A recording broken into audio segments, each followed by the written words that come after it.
In today's video, I'm going to teach you how to merge duplicate customers in QuickBooks Online.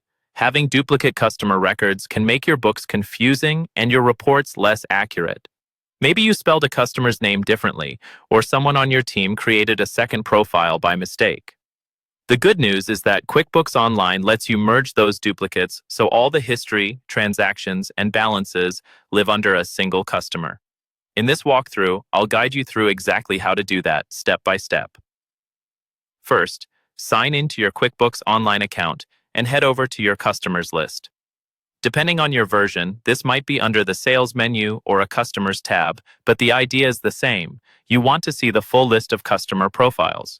From here, identify which customer profile you want to merge from, meaning the one you don't want to keep in the end. This is usually the profile with fewer transactions, or the one with the incorrect spelling or incomplete information. Click on that customer to open their details. Once you've opened that customer, look for the option to edit their details. This is typically labeled Edit and will open the customer information form. Take a moment here to confirm you are editing the profile you want to discard, because merging cannot be undone. Inside the customer details, find the display name field. This is the key to merging. You'll need to change this display name so that it exactly matches the name of the customer profile you want to keep.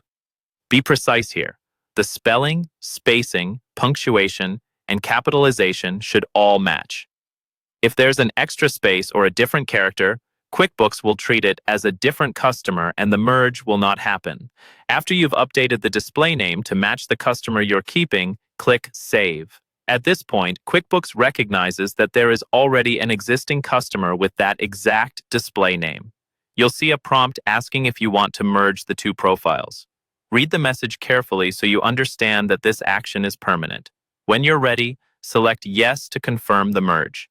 QuickBooks will combine the two profiles into one, moving all transactions and history from the old customer into the customer you chose to keep. From now on, you'll only see the single, cleaned-up customer in your list, which helps keep your records accurate and much easier to manage.